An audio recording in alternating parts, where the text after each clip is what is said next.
Help the poor? No. Care for the sick? No. Render your taxes to the government? No. Anti an eye for an eye? No. Be kind to the incarcerated? Hell no. Welcome the stranger? I don't think so. The actual things Christ talked about, the things that Jesus commands his followers to do, they reject. I am so excited for this episode of Just the Facts with me, Jill Winebanks, the Watergate Girl. My guest is John Fuglesang, who I am sure most of you watching this know very much from his success on stage and television and radio. He has a daily call-in show that is called Tell Me Everything on Sirius Radio, something you should definitely watch. He's always on Stephanie Miller's show, which I adore. He's terrific on that. And I was privileged to actually be on stage with him for one of the Sexy Liberal Blue Wave tour shows, a couple of them in Chicago, and found him funny, smart, love him, love him, love him, love him.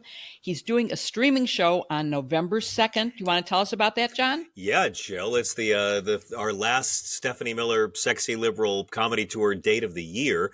So we're going to make it a big election eve party on Saturday night, the 2nd, right before Election Day, out of the Orpheum in Los Angeles, and it's going to be available for everybody. If you can't make it to LA, it will be a pay-per-view for just $20.24, and we're going to be joined. It'll be Stephanie Miller, Hal Sparks, Frangela, and myself doing our acts, joined by our special guests, Mark Hamill, former American President Martin Sheen, and future American Senator Adam Schiff will all be joining us on stage. It's going to be quite a party. Saturday, the 2nd of November. Just go to sexyliberal.com and we will see you there. Thank you for having me, Miss Winebanks. Oh, thank you so much. And before I ask you the first question and get you going, and I know how you are once we get on this subject. Oh, dear. We're going to be talking about evangelicals and how they vote and your opinions. But I think it's relevant for the audience to know that you are the son of a former nun and a former Franciscan friar. And it's relevant to how much you know the Bible. And I think it's mentioning it for that reason.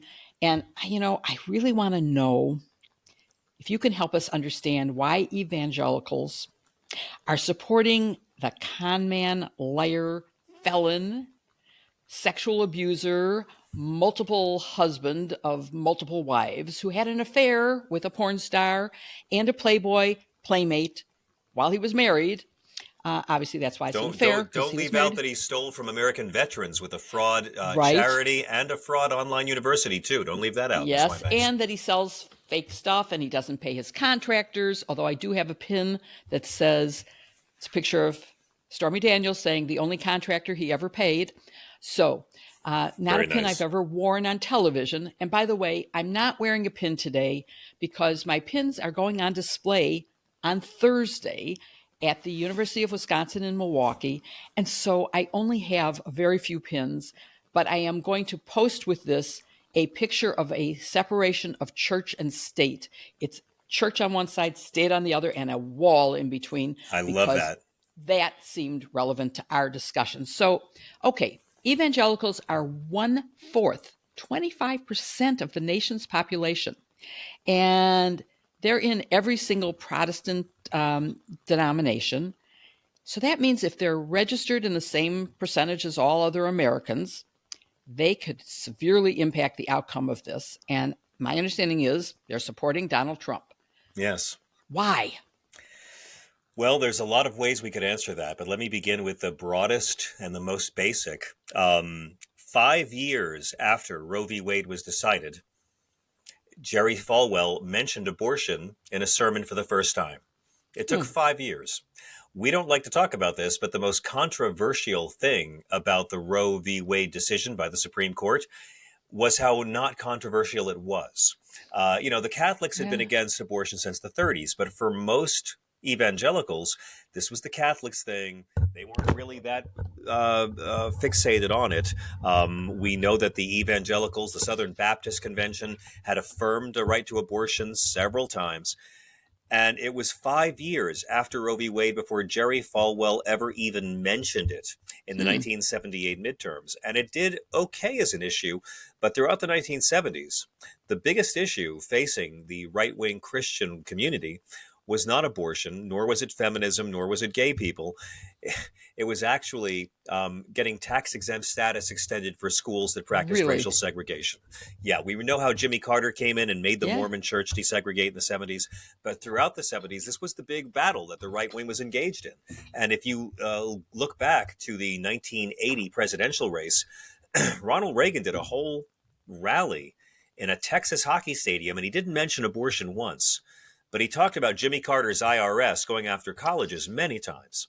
And around 78, Falwell and the others began to realize that maybe keeping a little bit of segregation alive, because let's not forget, Jerry Yeah. Falwell, who I was raised by the media to believe was the most famous Christian in America, was a Really? segregationist. He built whites only schools. They realized that abortion might be a better tool, and it worked. And over the last 45 years, Jill, you know, abortion, Yeah. criminalizing abortion, has displaced and replaced the actual teachings of Jesus. So my thesis is that throughout conservative American Christianity, it's not like this overseas, but American Christianity throughout, everything Christ ever talked about, all in favor of criminalizing abortion, Mm. which Christ never talked about. Help the poor? No. Care for the sick? No. Render your taxes to the government? No. Anti an eye for an eye? No. Be kind to the incarcerated? Hell no. Welcome the stranger? I don't think so. The actual things Christ talked about, the things that Jesus commands his followers to do, they reject. And I mean, you can't follow Trump unless you reject the Beatitudes and Matthew 25, the judgment of nations. And that's been the racket. So now, when I ask a right wing Trump supporter, Jill, I'll say, please tell me one teaching of Jesus that Trump or his movement have fought for. The number one answer I get is abortion. Then I have to explain the Bible's not against abortion. Never is. No, talk Judaism. about that. Talk Yeah. about that. And also, you said Matthew. I'm Jewish, so Let me explain. I Sure. happen to know because I've listened to you before, but I'm not sure everyone listening is going to know what Matthew says about welcoming the You stranger. got it. Well, in Matthew 25, it's my favorite Jesus verse, where it's called Judgment of Nations. And some of the lunatics will like it. There's some apocalypse bit about it, but Jesus, more or less, gives his, like I always say, the Sermon on the Mount is Jesus's Woodstock, but Matthew 25 is Jesus's Live Aid. He goes global here. And he's explaining at the end of the world what's going to happen and who's going to hell and who's not. And he says that he's going to gather all the individuals and nations, and that's very important. And he's going to say to them, when I was, hungry, did you feed me? When I was in prison, did you visit me? When I was sick, did you care for me? When I was poor, did you care Wow. for me? When I was a stranger, did you welcome me? And they're all like, when were you all these things? And Jesus says, if you didn't do it for the lowest of my people, you didn't do it for me.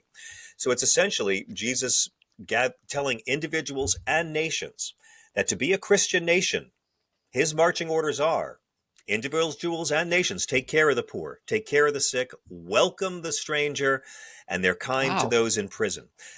You will never hear evangelical Christians fighting to put these words on a classroom wall or a courthouse wall. They'll go for the 10 Commandments, all 10 of which Donald Trump has broken, to teach their children not to take any of this seriously. So abortion really did it, Jill.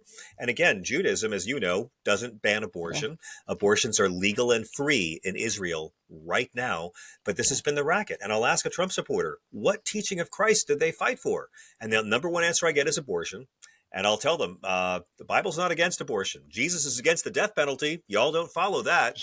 Yeah. So then they'll say, well, a strong They want to border. impose the death penalty on women who Exactly. have abortions. They And do. are they fighting against this man in Texas who was wrongfully convicted of No. shaken baby syndrome? No, they are Exactly. not. Where are they on that? Jesus Yeah. overturns eye for an eye in the Sermon on the Mount. He stops an execution and says that only sinless people are allowed to execute. You can't be into the government murdering prisoners and call yourself Oh, a Jesus follower. It's like really, really basic stuff. But this is the thing, Jill. Our brothers and sisters, these conservative evangelicals, they like to worship Jesus as a god, because that's a lot easier than following his inconveniently liberal teachings. And so they worship him, mm, but they wave him around as a prop. They don't follow him. And so you don't need to be a believer to thump Bible thumpers with the Bible. I'm writing a book called Separation of Church and Hate, and it's all about how, for atheists and believers, how to use the Bible against these fascists and flock fleecing Pharisee frauds because they don't actually represent the guy they pretend to follow. I know atheists who are better Christians than the Falwells. Well, I love the title, Separation of Church and Hate. When is it coming out, John? That'll be next summer through Simon and Schuster, Jill. Yay. Oh, I want you to come back on the show to talk about it more. That's Thank going to you. be a terrific, terrific book. I love your point about the evangelicals. And let me just make it clear. This is not out of disrespect of any religious group. Not at It all. is not disrespect of evangelicals. It's my trying to understand how their very strong beliefs can allow them to support someone who is the antithesis Yeah, of their purported beliefs. I mean, you're arguing that they don't even really follow the teachings of Jesus, I am. but even if they did, they're ignoring them to support Donald Correct. Trump. And I don't understand that. Is there any explanation for that? Sure, this is the way most, I think most people of most faiths are buffet devotees. Everybody picks and chooses the parts of their Yes. holy book they want to believe in.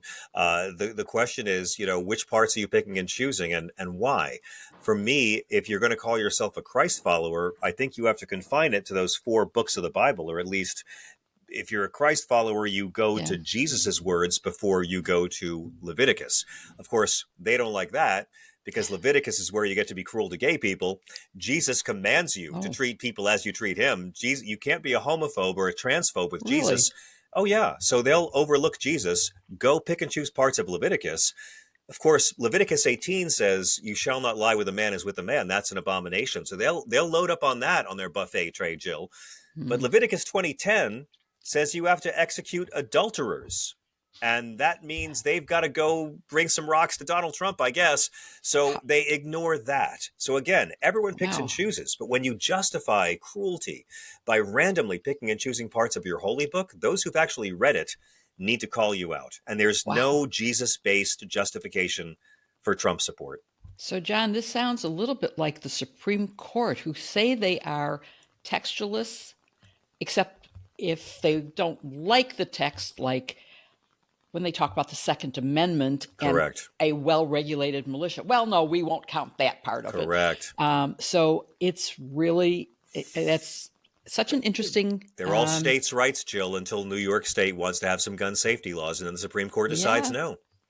So I think, you're really saying the church leadership back in the 70s is the one who started this whole thing, but are they now encouraging voting for Trump specifically, or how is that happening at the Of church, course. leadership level? I mean, around the country they're doing it. I mean, you can see it everywhere. These right Oh, wing pastors, and they've sort of backed themselves into an ecclesiastical corner now because we hear all the time that these churches that have become so right wing, so blindly obedient to Donald Trump, that if you actually came out and quoted Jesus, you'd be cast away. Russell Moore talked about this, where people were coming up to pastors and saying, "I could use less of that woke stuff," and he's like, "Well, that's actually Jesus," but they don't like that. They want the dude bro Jesus who likes the American flag and carries a gun and solves his problems violently. And unfortunately, the Jesus they get is this guy who, is anti public prayer, but never anti-gay, never anti-abortion, long-haired, brown-skinned, homeless, anti-slut shaming, unarmed, Middle Eastern, oh, Palestinian, liberal Jew.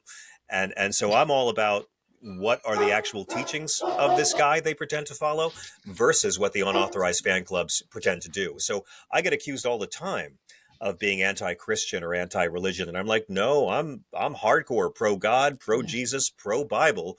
But Jesus teaches us how to call out the pious hypocrites. He does it all the time. Matthew 6:5. He tells you never trust anybody who's praying in public so they can be seen. I mean, it's all right there. These people haven't actually read it, Jill, and if they had, Yeah. they would not be able to support Comb over Caligula. So is there, I know you've blamed the press for part of this problem. Obviously, church leadership would be blamed for part of this, but is there anything at this point that anyone can do to change the mind of evangelicals? Um, I engaged with one evangelical while I was campaigning in Wisconsin, and I wish I had had you with me, or that I had had this conversation before that, because I would have had much better way of dealing with it. But what can be done, if anything? Well, I don't. When we talk about the press, we have to separate into two groups. There's the media and there's journalists. What's the difference? Journalists have a responsibility to tell the truth. Media has a Ah, responsibility to get ratings and profits for the shareholders, okay. eyeballs, clicks, what have you. So, the media's responsibility is not an informed populace. The media has to satisfy the shareholders. They've got to get Mhm. the ratings. So that's their problem. And so I blame, to me, they're separate groups. Journalists have a responsibility to truth. And So are honestly, they all Jill, nonprofit then? I mean, are the only journalists? And what would you call the people who are spouting lies on social media without any fact checking? yeah, I wouldn't call them journalists at all. I would call them propagandists and cowards because most of them hide their names and faces when they do it.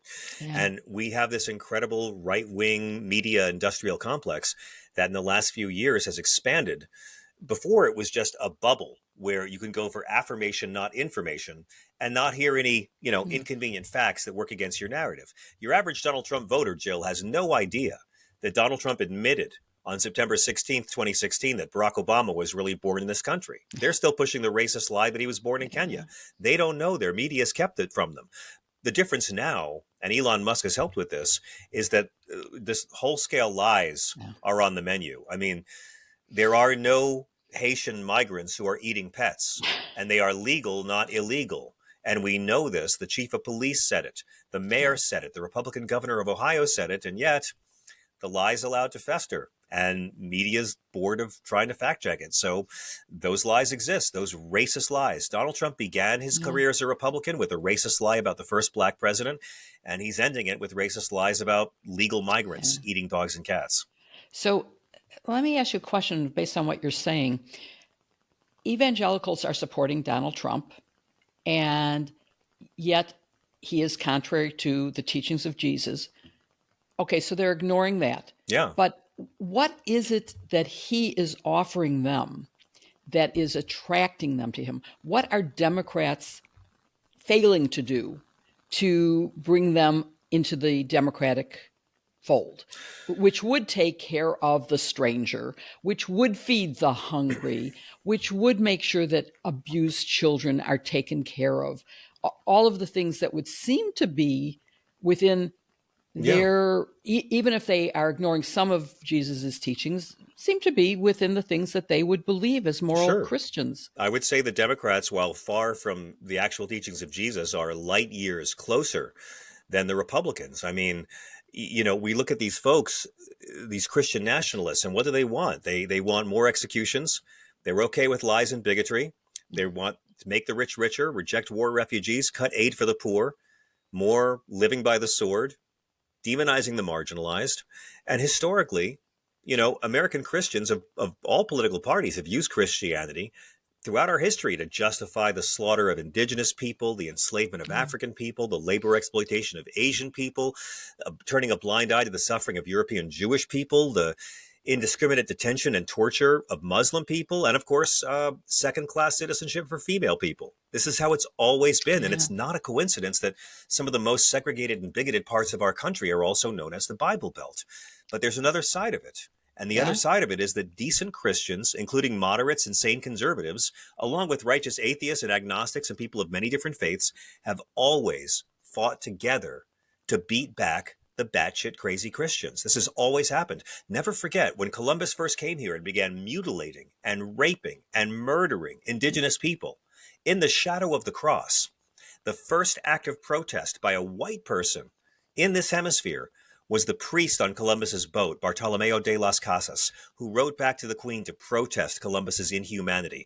First act of protest ever, and it Wow. came from a Christian clergy member. So this is the battle, and I think one of the ways Yeah. that we're not going to win by hating them, and we're not going to win with facts. But what we can do is flood the zone with what their holy book really says, and ask them which part of this commands you to vote for Como over Caligula, because I don't see it. All right. So I know we're going to run out of time soon, so I want to ask you on some different topics, maybe Please, a lightning round. please. I think the press coverage, aside from these issues that we're talking about, of the campaigns have been so false, Yeah. so wrong, so biased, so unfair that it's hard for me. My undergraduate degree is journalism, and I learned that facts mattered, but they don't seem to anymore. Do you have an opinion about facts and the Yeah. press coverage of the campaigns? What do you think? I think it all comes back again to profit driven news, Jill. I think the New York Mm. Times really has warm, fuzzy memories of their paper circulation numbers in 2017, and Donald Trump represents dollar signs. We saw this in 2016 when MSNBC once cut away from a Hillary Clinton speech to show an empty podium awaiting Donald Trump. They Oh, view him as being ratings crack. And again, the job is ratings. That's it. They have to satisfy the shareholders. You have to be able to yeah. charge an extra nickel for that diaper ad you show. So they need the numbers high. And if Trump is better for numbers, then they'll flood the channel with Trump. They don't Mm. understand that it's hate watching. I mean, that's actually what it is. It doesn't mean Trump's popular, but when I see his lies, I mean, look what happened to Dan Quayle for misspelling the word potato. I mean, and you look at the Or lies. saying that he wished he had studied Latin so he could speak to the people in South America more easily. Yeah, I mean, look when it gets beyond sexual assault and Yeah. demonstrable lies to everyone in your family during a plague, and stealing from people, stealing from veterans. But we are witnessing something that we've never seen in American politics and history, and that is a cult of blind, amoral obedience. Donald Trump could eat a baby, Jill, and these people wouldn't have a problem with it. I think the Yeah. only way he could break the spell is if Donald Trump wore a T-shirt with the words "Black Lives Matter" on it. That would do it. Other than that, maybe Vladimir Putin will die first. But other than that, I don't know what's going to break Yeah. the spell. Well, I'm wondering because people are starting to cancel their subscriptions to the New York Times because of the falseness, because of the bad headlines, just the Yeah, headlines, which do yeah, not reflect the actual content, because of the sane washing of his insane remarks, where they exactly. actually try to write a paragraph that says, well, he must have meant this. So Yeah, let's write that that's what he said, even though it has nothing to do with what he said.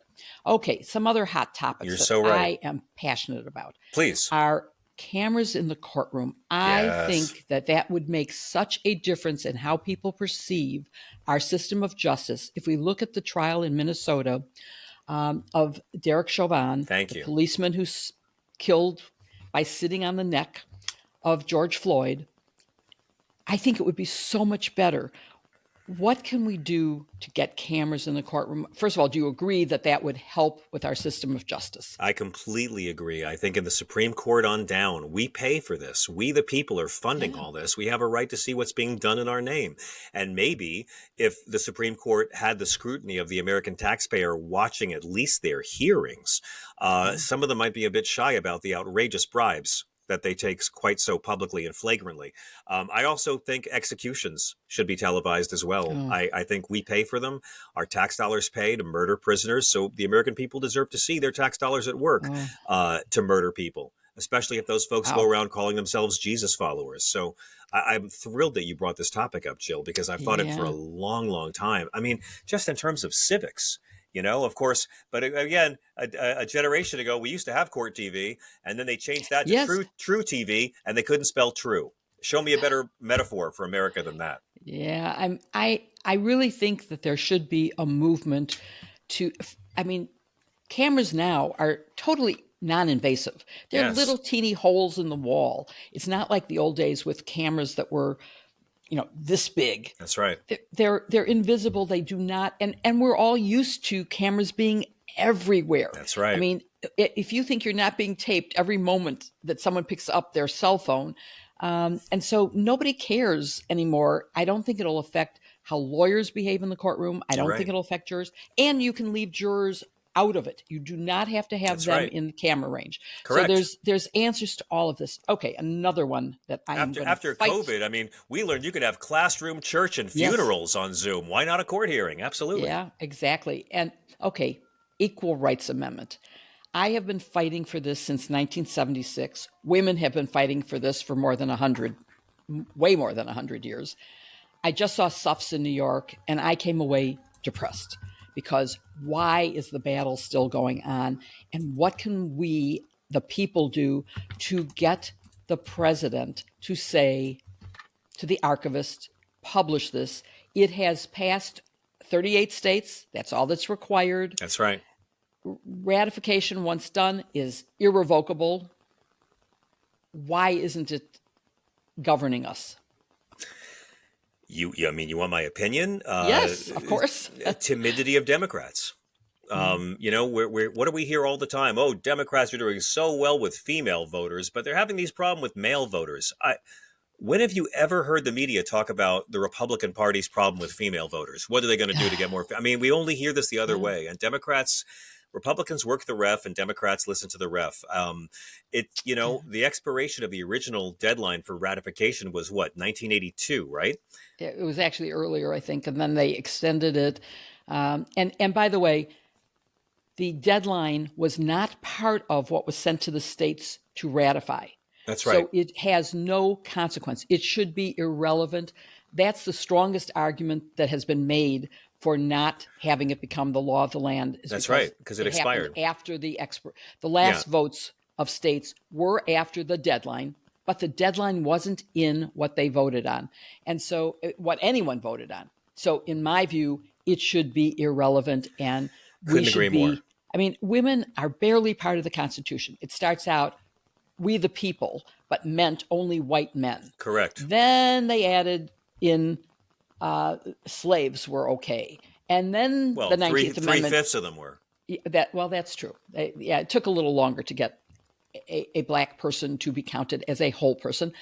Women didn't get to vote until the 19th Amendment, and we still don't have equal rights. And I just had Michelle Goodwin on, who was talking about the 13th Amendment and how abortion was definitely specifically included as part of the criminality that was going on, the enslavement of That's women. Right. But it's anyway, women don't have protections that we should have, that all people should have. And I'm hoping, okay, last question. Well, hang on. Can I just say one thing? Sure. Because yes, you're right. Please. It was Virginia that ratified it, I think a couple of years ago, and that made it 38 states. But it was only, I think, 2 years ago that the House passed a resolution to get rid of the 1982 deadline. Yes. But that's what stalled in the Senate. So it's all going to come down to that. And if we have President Joe Biden with a Democratic Senate, with 100 days left, it's possible. If you can shame Republicans in doing it, I'd love to see it happen.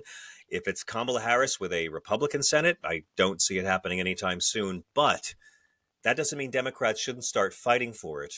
And Democrats should make this a huge issue, just like Roe v. Wade, to show the benign discrimination against 51% of the population by the Republican Party. I want to see the Republicans opposing an equal rights amendment in the 2026 midterms. You know, you mentioned something that I recorded a little, what Alicia Menendez called a prediction, but which I would call my fondest wish. And that is that the last act of President Biden, when the new Senate is in session, is to tell the archivist to publish the Equal Rights Amendment. Yes. And failing that the first act of President Harris is to do exactly that. Yes. So I am hopeful that very, very close to January 20th, we will have an equal rights amendment, and that women will finally be a full part of the Constitution. Jill, don't you want to see Joe Biden go full Bulworth on the way out? Don't you want to see him go full Bulworth and just leave with as much progress in place as possible? Go ahead. The Supreme Court made you a superhero with immunity powers. Live it up, man. Yeah. Jill, it's going to be very interesting once the election winner is decided. not just because of all the shenanigans we're going to see Trump do to try to steal it, but also to see what Joe Biden decides to do with his final couple of months in office. That's going to be Well, thrilling. this would not even be violating any of the things Not that at I think all. should not be immunized. This would be within his legitimate powers, and it's the right thing to do. I don't know how to get that message out. I really hope that women will demand, and maybe we need to have ballot proposals in 50 states to make this happen. But it's time for women to stand up for their rights and to make ourselves be valued fully. Amen. That's what we deserve, and I'm going to keep on fighting for it, as I know you will. So thank you so much for joining me, and Jill, I'm looking you are forward one to of my watching you on heroes. November 2nd. I'm going to be Thank you. watching. I want to tell everybody what a great pleasure it's been having Jill Winebanks join us on stage for our last few shows in Chicago. We were just there for the convention, on the eve of the convention, and we had Jill on stage with Jan Schakowsky, Governor Pritzker, Yes. Chair Harrison, and Mark Hamill. It was just a party. And Jill, It was such an amazing experience. First of all, I can't believe my governor is so funny and clever. I mean, he's yes, been a great governor. I mean, that I knew just by living here, but he was so funny. he was great. I loved him. And of course, meeting Mark Hamill. I mean, who wouldn't be thrilled about that? So, and you were super sensational. You're so kind. Let me just say that this was a scary thing for me to do, because you are known as such a great interviewer, and you are smart, knowledgeable, funny. And so for me to be the one who has to ask the questions was intimidating. But Oh, please. thank you Well, for being so nice. I know really how appreciate intimidating I am. I really have this very unapproachable air about me, so I apologize for that. Jill, I just love what you bring into this earth. I love that you Thank make me you. proud of my country, and I thank you for that. And I'll watch anything you do. You're one of my favorite Thank broadcasters. you. Thank you so much. I appreciate it.